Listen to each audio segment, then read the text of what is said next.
Happy 420 day, everybody. James Hancock here. I'm back to review the season 5 finale of Better Call Saul, an episode called Something Unforgivable. And this was yet another episode which only confirms what I already feel about this show, that it is one of the best written, best acted, best directed shows that is ongoing right now. And when people look back at the last 10 years of television, they're going to talk about Breaking Bad and Better Call Saul as one of the major high watermarks for the entire medium. The good news is we got one more season to look forward to after what I felt was a pretty astonishing cliffhanger, at least when it comes to the character of Lalo, who I think right now is a strong contender for the coolest character on television in 2020. Who knows, he might get dethroned between now and the end of the year, but Tony Dalton is doing such a brilliant job with the character, and I feel like in this episode in particular, he really managed to outshine his fellow cast members, as great as they are. And I'm already starting to get a little worried about what I'm going to do with my Monday nights moving forward. So if anybody out there has any great recommendations for shows that I ought to be reviewing on this channel or shows that are coming out soon, definitely let me know. But as always, before I do my official review, I'd like to give a shout out to the podcast Better Call Saul Insider. This past week, they had Peter Gould and Ray Seahorn, and it was one of those hardcore nuts and bolts conversations about what it's like to be on the set of Better Call Saul. And for people who really want to get deep into the weeds about all the various concerns that you have to juggle as part of the crew on this show, they had an interesting conversation about weighing the pros and cons of when do you give your actors another chance to try to do something better with a scene, or when is it better to move on. And Ray Seahorn talks about how there's enormous pressure if an actor says, you know what, I want to do it one more time when she knows that the crew's ready to move on, because then they're going to expect something particularly brilliant. But the reality is, on any given take, you're never going to have a situation where the sound guys, the camera department, the acting, where everything goes perfectly. But one of the things that she's learned on the show is to trust the director, because a good director will be editing in their head and they'll know which fragments they need for the scene. And while an entire take might not be perfect, they might already know which pieces of which takes are going to make the scene really flow well. In any event, for anyone out there who aspires to work in film and television on the set, I strongly recommend people check out this podcast. It is the best that I know of when it comes to underlining the day-to-day concerns of shooting a show. So this episode unfolded on two major fronts. We got the story of Kim and Jimmy, and we have the story of Nacho and Lalo. And I think the story of Nacho and Lalo is the more exciting one, so I'm going to save that for last. So let's talk about Jim and Kimmy first. And as much as I thought this episode was an incredibly satisfying season finale, if I had one minor criticism of this episode, it might be that Jimmy is a bit of a passive observer of his own show.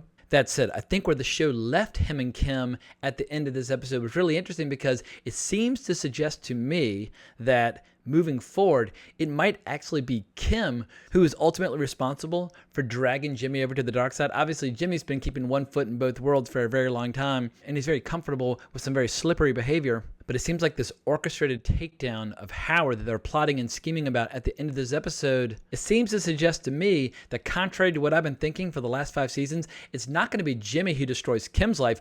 Perhaps it might be Kim who destroys Jimmy's life, or not necessarily destroy, but turns him into the kind of loathsome, despicable character that we know and love from Breaking Bad. That's just a theory. We'll have to wait till season 6, obviously, to find out for sure. But what was interesting to me was how at the opening of the episode, we get this great first shot of Kim looking through the eye hole in the door, making sure that Lalo's gone. And Jimmy proceeds to come clean with Kim about everything that happened to him in the desert with him and Mike, and being ambushed and how his life was saved. And rather than be horrified by what happened, Kim seems to be on his side more than ever. And it seemed like this episode was an opportunity for Jimmy to indulge in quite a lot of self-reflection. We see a lot of shots of him sitting alone on a bed at night, kind of lost in thought. We see shots of him lying back in the bed with his hands behind his head. And he keeps wondering, is he bad for Kim? And more importantly, as we see in the scene between him and Mike, he's terrified about what's going to happen to Kim due to his association with Lalo, Gus, etc. But it seems like Kim's got a full head of steam. She takes on 20 new felony cases that are going to trial. She collects all the files from this closet that's overwhelmed with all these pending cases. But these are the kinds of cases where she'll feel like she's doing the most good. But the real turning point for Kim this episode appears to be Howard's assumption that Jimmy's a bad influence on her and that she's unable to think for herself. She really resents the fact that he tries to swoop in like a white knight and inform her of all the bad things that Jimmy's been doing and how he needs help. And when he tells her about the bowling balls and the hookers and all that nonsense, she just cracks up. But Howard raises an interesting point that perhaps only Chuck really knew his brother. But the only scene where Jimmy really got to cut loose this episode is when he goes to Mike's house. And this was the only part that really made me laugh hard. But we see he's trying to get Mike's attention. He thinks Mike's inside. And he starts doing this trick where he bangs on the door, rings the bell, bangs on the door, rings the bell. It is the most obnoxious behavior imaginable. And of course, Mike gets home and he's furious. But Jimmy justifiably demands that he be kept in the loop from now on. He wants to know why he had to lie to Lalo about the attack on him in the desert. But Mike puts his fears at ease in the short term and tells him that Lalo's going to die that very night. But we get some fun scenes later on where Jimmy and Kim are talking about her conversation with Howard, and they're plotting and scheming about all the ways that they can ruin his life by shaving his head or making his hair fall out with Nair or replacing his suntan lotion with sunblock so that when he sits in the tanner, he'll be wasting his time. And it's all very casual and it's all very lighthearted. But then the conversation turns serious about what they could do with their lives and with their professional careers if Jimmy were to go ahead and get his piece of the Sandpiper cash. And Kim starts to wonder, what would it take for Howard's law firm to collapse around him? What would it take for Howard's lawyers to leave him in droves? And Jimmy says basically it would have to be some serious, scorched earth, nasty tactics. And he worries that Kim would not be okay with it in the cold light of day. But as she walks away to take a shower, it appears as if she is all in, which is very ominous and very mysterious, but also a wonderfully surprising turn for her character, because this show has always excelled at surprising twists and turns.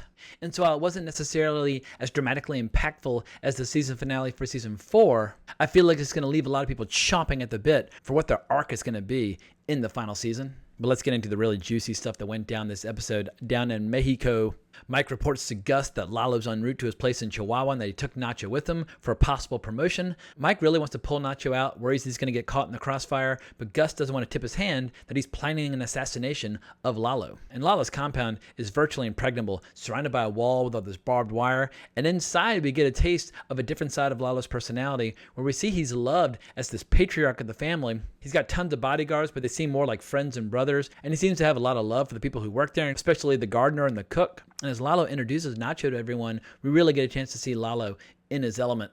But what Lalo doesn't know is that Nacho's received instructions to unlock the back gate at 3 a.m. and to get the hell out of there. And as much as Nacho might be on board with the plan, he does worry about innocent bystanders getting caught in the crossfire. But the scene that I loved in particular is when Lalo takes Nacho to meet the great Don Eladio, played by Stephen Bauer. Stephen Bauer, I've been watching him in movies my entire life. Obviously, everybody loves and adores him as Tony Montana's right-hand man and best friend in Scarface. And what I love about watching him in the role of Don Eladio is just how much joy and pleasure he takes in basically singing his dialogue. And we see that he's throwing a small but really cool pool party surrounded by astonishingly beautiful women. Giant packages of money are being delivered to him by Bolsa. But Lalo knows how to butter him up. Not only does he give him this really sexy car from Magnum PI, but he's got a box of cash in the front, as they call it. And Eladio really loves his showmanship. And it's right at that time where Lalo introduces him to Nacho, tells him that he's a friend of Tuco.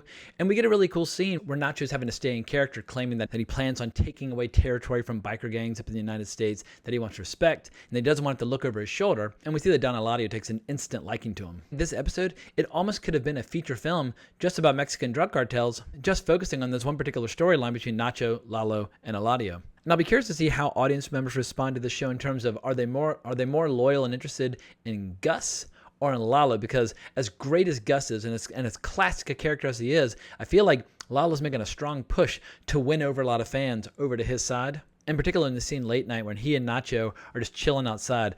Lalo apparently only sleeps like an hour or two a night. And when Nacho asks for something a little stronger than beer, Lalo sends him to retrieve a special decanter of the good stuff with 2 glasses. And all I could think during that moment was, these guys might be criminals and murderers and drug dealers, but I would kill to have a drink with Lalo. But this is when things really heat up. Nacho starts a fire to distract Lalo. He opens the back gate.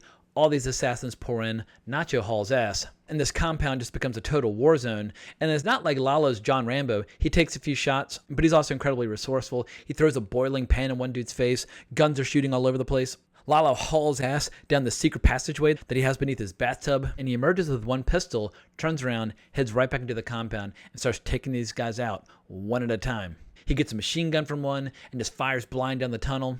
And in total hardcore fashion, he saves one of the killers, makes him call his employer, claim the job is done. But what really made the cliffhanger all the more special is when he looks over, sees the 2 glasses by the decanter of special booze, and realizes that Nacho's missing. And that would be enough to justify Lalo spending the next season trying to hunt down Nacho and get revenge. But what makes it all the more bittersweet is when we see that the cook, who Lalo clearly loved and adored, she got shot in the crossfire as well. So in terms of what might go down in Season 6, it seems like we have some obvious struggles. We're going to have the continuation of the war between Gus, Nacho, and Lalo. Obviously, Gus is going to survive because he was in Breaking Bad, but we really have no idea what's going to happen to Nacho. And it seems like on the legal front, we're going to see Jimmy and Kim going to war with Howard, which will feel emotionally appropriate in that Howard's kind of an extension of Chuck. And Jimmy's relationship with Chuck is pretty much what set him on this path in the first place. So I like the fact that next season will give us both a legal war as well as a criminal war to enjoy simultaneously. But my real hope for next season is that it's going to have a ton of surprises, a ton of twists and turns. I'm not interested in just watching a season of television that just completely brings us up to speed to the beginning of Breaking Bad. And more important than anything, we'll need to see some of those black and white sequences of what happens to Saul Goodman now that he's decided to stop running and go back and face the music. So I think next season will, in a very satisfying way, bring us full circle to where Saul Goodman is in the present. And I just hope that Peter Gould and Vince Gilligan and all the marvelous writers and directors and actors that they have as a part of their crew, that they take their time, get it right, and give this entire fictional universe the send-off that it deserves.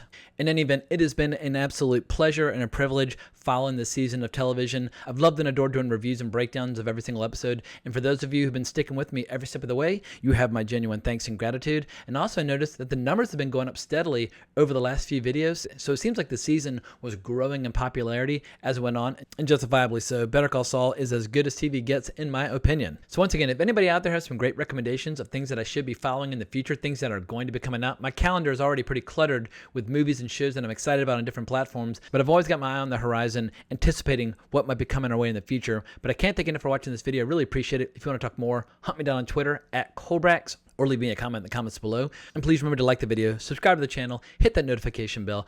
But thanks again for the support, but more importantly, as always, onwards and upwards.